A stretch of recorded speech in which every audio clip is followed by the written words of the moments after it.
हाय नमस्कार आदाब सत श्रीकाल दविंद्र खैरा ट्रैवलर बाई खैरा की तरफ से। दोस्तों आज रूबरू हूँ फिर आपके सामने कुछ टॉपिक लेके था। टॉपिक है थाईलैंड का। जी हाँ बिल्कुल, काफ़ी एक यूट्यूब से कल से मैं एक दो वीडियोस देख रही थी, काफ़ी मिसगाइड किया जा रहा है यूट्यूबर्स की तरफ से, लेकिन जो आज की बिल्कुल सच्चाई मैं आपके सामने लेके आऊँ, आप बिल्कुल आपके कान खोल दे, रोंगटे खड़े कर दे कि क्या सच्चाई है थाईलैंड के वीज़े के बारे में। चाहे वर्क वीज़ा हो, चाहे आपका स्पाउस वीज़ा हो, चाहे आपका स्टडी वीज़ा हो, चाहे आपका किसी का वर्क बिजनेस वीज़ा हो, तो पूरे बने रहिए इस वीडियो के साथ अगर पूरा सच जानना चाहते हैं थाईलैंड के बारे में। क्योंकि मेरे पास ये आपको दिखा रहा हूँ वर्क परमिट 10 साल का एक्सपीरियंस है और मेरे 3 पासपोर्ट मैं आपको दिखा रहा हूँ बढ़ चुके हैं थाईलैंड के बारे में। जी मैं बिजनेस भी कर चुका हूँ, वहाँ पे जॉब भी कर चुका हूँ, तो बिल्कुल ये सच्चाई आपके सामने लेके आया हूँ। बने रहिए अगर पूरा जानना चाहते हैं सच थाईलैंड के बारे में दविंद्र खैरा के साथ।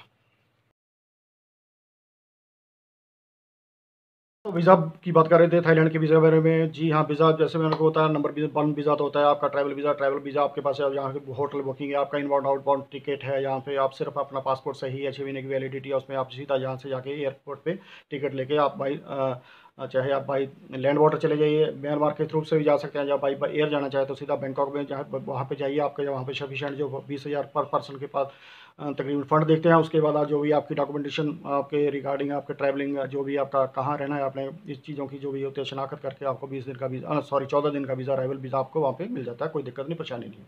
तो ये था 14 दिन, लेकिन उसमें शर्त है कि आप कोई काम नहीं कर सकते और किसी और चीज़ में इन्वॉल्व नहीं हो सकते। सिर्फ ये प्रोफेशनल आपका अराइवल वीज़ा है जो टूरिस्ट पर्पज़ वीज़ा है। नंबर 2 वीज़ा है स्टिकर वीज़ा। वो भी स्टिकर वीज़ा आपकी वैलिड होता है, वो भी आपका 2 महीने का, लेकिन आप इससे 14 दिन से ज़्यादा आप वहाँ पे एक्सप्लोर करना चाहते हैं, घूम सकते हैं। 14 दिन के बाद आपका 2 महीने का स्टे मिलती है, 3 महीने की वैलिडिटी है उसकी। यहाँ से इंडिया से अगर 3 महीने में आप चले जाते हैं तो फ्लाई कर लेते हैं, 2 महीने वहाँ पर आप स्टे कर सकते हैं।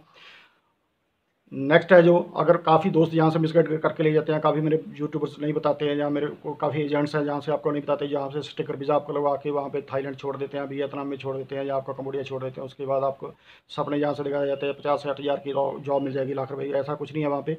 वो भी जॉब्स हैं, जरूरी नहीं है कि ऐसी कोई नहीं है कि वहाँ पर जॉब्स नहीं है, बिल्कुल सही जॉब्स हैं। अगर वहाँ पर आप पूरा मालूमात करके जाएंगे, आप पूरा उसकी शनाख्त करके जाएंगे, आपका एजेंट सही होना चाहिए।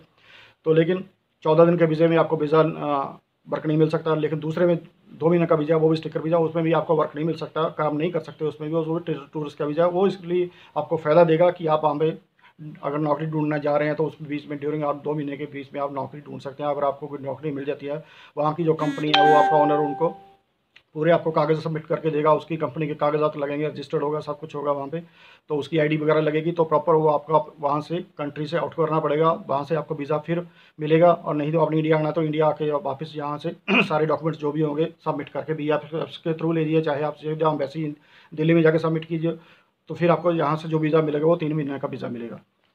तो बात कर रहे हैं हम 2 महीने के वीज़े के बारे में। जैसे कि मैंने आपको बताया 2 महीने के वीज़े के बारे में, आप वहाँ पे जा सकते हैं। अगर आपकी यहाँ से कोई कनेक्टिविटी है तो वहाँ से उसके डॉक्यूमेंट्स प्रॉपर लेके आइए, डॉक्यूमेंट सबमिट कीजिए, तब आपको यहाँ से इंडिया से भी नॉन वी 3 महीने का वीज़ा मिल जाएगा। 3 महीने में, लेकिन बशर्ते आप उसमें फिर भी काम नहीं कर सकते जब तक आपका पासपोर्ट आपके हाथ में नहीं आ जाता।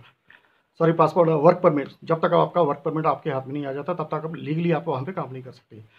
तो सबसे बढ़िया है कि वहाँ, अगर वहाँ पे आप थाईलैंड में आपकी कनेक्टिविटी है, वहाँ पे आपकी जान पहचान है, या कोई आपको वहाँ पे बुला रहा है, उससे पहले कागज़ मंगवा लीजिए। वहाँ पे उनका जो कि आईडी होगी, उसके डॉक्यूमेंट्स होंगे दुकान के, शॉप के, वो आप मंगवाइए, सबमिट कीजिए यहाँ से, फिर आपको उसके वेरीफाई होकर 3 महीने का वीज़ा मिलेगा। तो ये तो प्रॉपरली प्रोसेस है, किसी एजेंट के चक्कर में फंसने से कोई फ़ायदा नहीं है, नहीं तो आपकी लाइफ वहाँ पे ख़राब हो जाएगी। मेरे पाकिस्तानी और इंडियन काफ़ी दोस्त हैं यहाँ पे इलीगल रह रहे हैं, पकड़े भी गए हैं, और काफ़ी बेचारे गुरुद्वारे में रोटी खा के टाइम पास कर रहे हैं। काफ़ी कुछ उन लोगों को इलीगल जॉब मिल जाती है, लेकिन कोई 2 महीने रखता है, कोई 1 महीना रखता है, लेकिन अगर इमिग्रेशन पकड़ लेती है तो उनको कोई बचा नहीं सकता। तो दूसरी बात कल वो मेरा एक यूट्यूबर दोस्त बता रहा था क्या कि अगर आपको पकड़ लेते हैं इमिग्रेशन, वो आपकी जिम्मेवारी है नहीं, लेकिन जिम्मेवारी उसकी बनती है जो आपको काम पे रखता है। बिल्कुल जी हाँ, जिम्मेवारी उसकी भी बनती है, उसको भी पकड़ा जा सकता है, उसको भी जुर्माना हो सकता है, तो उसका लाइसेंस भी कैंसिल हो सकता है। तो प्लीज़ इस चीज़ों से अवॉइड करना है। आप अगर भी जाना है या तो प्रॉपरली यहाँ पे जाइए, अब वहाँ पे आपकी कनेक्टिविटी है, वहाँ पे अपना कोई दोस्त आप मित्र है या जो भी है, वहाँ पे किसी की दुकान है, शॉप है, रेस्टोरेंट है, जो आपके अपने खास हैं,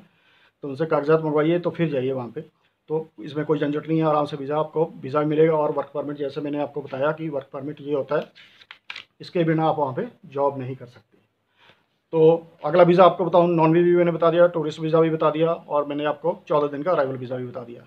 और रही बात, काफ़ी लोग क्वेश्चन पुट करते हैं, कल मैंने किसी के कमेंट्स में भी देखे थे, यार MBBS करनी है, मैंने वहाँ पे MBBS कर सकता हूँ। जी हाँ, वहाँ पे बहुत सी यूनिवर्सिटी हैं, किसी तरह के आप वहाँ पे एडमिशन ले सकते हैं। लेकिन आप प्रॉपर्ली पहले उनसे जानकारी, जहाँ भी इंडिया में बैठे, उनसे कनेक्ट कीजिए, उनसे बातचीत कीजिए, तब आपकी प्रॉपर्ली पूरी वो जानकारी देंगे। उसके बाद आपको वहाँ पे जो कि उनकी फ़ीस सबमिट करेंगी, चाहे वो इंस्टीट्यूट है, रजिस्टर्ड इंस्टीट्यूट है, उनके 5 स्टार रेटिंग देख लीजिए, चाहे वो चेन्नई है, चाहे वो फुकेट है, कराबी, कोई भी सिटी में हो। तो उनके पहले उनकी रेशो चेक कीजिए, उनकी पूरी जो भी है वेरिफिकेशन अच्छी तरह कीजिए, तब उसके बाद आपको पैसे वहाँ पे भेज सकते हैं। पैसे भेजने के बाद आपको वहाँ पे लेटर आएगा, लेटर के बाद उसी हिसाब से वो जो कि कागजात आएंगे उसके हिसाब से आप वीज़ा यहाँ से इंडिया से अप्लाई कर सकते हैं। चाहे आपका वो MBBS करना चाहते हैं, या इंग्लिश का कोई कोर्स है, चाहे आप साइकोलॉजी में करना चाहते हैं, हिस्ट्री में करना है, किसी तरह की एनी काइंड ऑफ फील्ड आप वहाँ पे स्टडी भी कर सकते हैं। तो ये भी स्टडी वालों के लिए हो गया, इसमें कोई दिक्कत नहीं है, आप स्टडी भी कर सकते हैं। आपको 1 साल का पहले 3 महीने का नॉन भी मिलेगा, उसके बाद 1 साल का वीज़ा अकॉर्डिंग टू आपकी जहाँ पे किसी भी यूनिवर्सिटी के जो भी डॉक्यूमेंटेशन है उसके अकॉर्डिंग आपको वीज़ा मिल जाता है वहाँ से। अगर आप यहाँ पे शॉर्ट टर्म के कोर्सेज करना चाहते हैं, जैसे टॉयक होता है, जैसे हमारे इंडिया में आइलेट्स होते हैं। लेकिन मैं आपको यहाँ पे माफ़ करने की बात ज़रूरी बताऊँगा, अगर आप अच्छे टीचर हैं या टीचर बनना चाहते हैं, आपके पास एक्सपीरियंस है, यहाँ पे 1-2 साल का एक्सपीरियंस है किसी अच्छे स्कूल में, आपके पास अच्छे सर्टिफिकेट्स भी हैं, तो बहुत अच्छी जॉब आपको वहाँ पे थाईलैंड में आराम से मिल जाती है। उसके बाद एक बार आपकी जॉब लग जाती है तो आपका फ्यूचर ब्राइट है। वहाँ पे आप भी आराम कर सकते हैं, वहाँ पे कंबोडिया कर सकते हैं, मलेशिया कर सकते हैं, चाहे आप किसी और कंट्री में वहाँ से शिफ्ट कर सकते हैं। तो आराम से वीज़ा आपकी जो कि है कि टीचर की जॉब वहाँ पे बहुत अच्छी जॉब है, आप आराम से मिल सकती है अगर आपके पास सारा कुछ प्रॉपर तरीके से है, डॉक्यूमेंटेशन सही है, आपका 1-2 साल का एक्सपीरियंस है, आपने सेल्टा का कोर्स कर रखा है, टॉयक का कर रखा है, या टॉफल कर रखा है, ऐसे काफ़ी कोर्सेज हैं इसके रिलेटेड। तो ये हो गया आपका स्टडी वीज़े का। वर्क परमिट में बता ही चुका हूँ। एक तो वहाँ पे BOI अंडर के कंपनी होती हैं, जो कि मल्टीनेशनल्स कंपनी भी, वो भी BOI अंडर की होती हैं, वो भी जिनके पास नहीं 500 आदमी या 1000 आदमी नहीं, जिनके नीचे काम करता है, तो वो आपको जाकर वीज़ा देते हैं आपकी टैलेंट पे ऊपर से हिसाब से। जहाँ आपको इंडिया से इन्वाइट करते हैं, आपकी कोई अच्छी जॉब है, चाहे आपकी IT में जॉब है, चाहे किसी और जब अच्छी इंडस्ट्री में इंजीनियर लेवल की जॉब है, तो वो आपको जहाँ से वहाँ से रिक्वायरमेंट्स मिलती है, डिमांड्स आती है, तो आपको प्रॉपर कागजात वहाँ से देंगे। तो आप यहाँ से कागज़ लगा के N-1B वीज़ा आराम से BFF के थ्रू वहाँ पे जा सकते हैं। दूसरा होता है स्पाउस वीज़ा, शादी वाला वीज़ा। जी हाँ, काफ़ी दोस्त मेरे से पूछ रहे हैं यार वहाँ पे शादी कर सकते हैं या नहीं कर सकते। जी हाँ, बिल्कुल शादी कर सकते हैं, वो भी इंटरेस्टेड होते हैं आपसे शादी करने के, फॉरेनर्स के लिए काफ़ी ऐसी कोई दिक्कत नहीं है। लेकिन अगर आपकी पहले किसी से कनेक्टिविटी या रिलेशनशिप में है थाई के लोगों के साथ, या वहाँ पे किसी के साथ रिलेशनशिप बन रहे हैं, तो पहले उनके साथ पूरा मालूमात कीजिए। तो दूसरी बात है, अगर यहाँ से शादी करना चाहते हैं तो पहले अपने संबंधों के बारे में पूरा अच्छी तरह जांच परख लीजिए। दूसरी बात, आपको यहाँ से अगर आप अनमेरिड हैं तो आपको यहाँ पे सर्टिफिकेट एक नोटरी से पहले करवाना पड़ेगा। उसके बाद आपको दिल्ली भेजना पड़ेगा, दिल्ली से नोटिफाई होके आएगा वो। उसके बाद आपकी जैसे कि आप थाईलैंड में जाते हो किसी लड़की से, वहाँ पे शादी करना चाहते हो, तो उसके बाद आपके जो कागजात हैं वो एम्बेसी, वहाँ पे जो कि लोकल एम्बेसी होगी इंडिया की, वहाँ पे जाएंगे, वो क्लियर करके देगा। उसके स्टैंप के बाद आपके फिर बैंकॉक में जाएंगे, बैंकॉक जो उनकी कैपिटल है, उसके बाद वो वहाँ से क्लियर होगा, आपका शादी का मंजूर हो जाएगा, तो आप वहाँ पे शादी के वीज़े पे रह सकते हैं। तो ये शादी का प्रोसेस भी बता दिया मैंने, वर्क परमिट का भी बता दिया, अराइवल वीज़े का भी बता दिया, टूरिस्ट वीज़ा का बता दिया। आप प्लीज़ इन चीज़ों के बारे में अफवाहों में मत फंसिए। जल्दी से यहाँ आपको कोई आराम से जॉब नहीं मिलती, जॉब ढूंढनी है 2 महीने का टूरिस्ट वीज़ा लेके जाइए, आपके पास सफिशिएंट फंड होंगे, यहाँ पे वहाँ पे जाके आप जॉब ढूंढ सकते हैं, आराम से ढूंढ सकते हैं।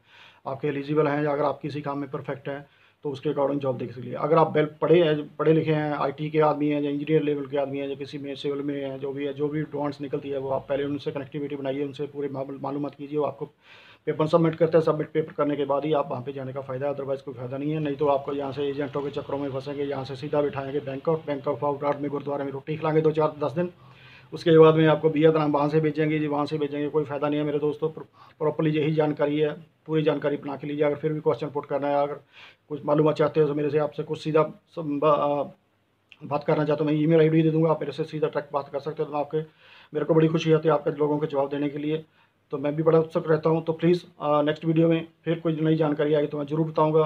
तब तक के लिए दविंदर खैरा को इजाज़त दीजिए। नमस्कार, आदाब, सत श्री अकाल। बने रहिए, स्वस्थ रहिए, मस्त रहिए।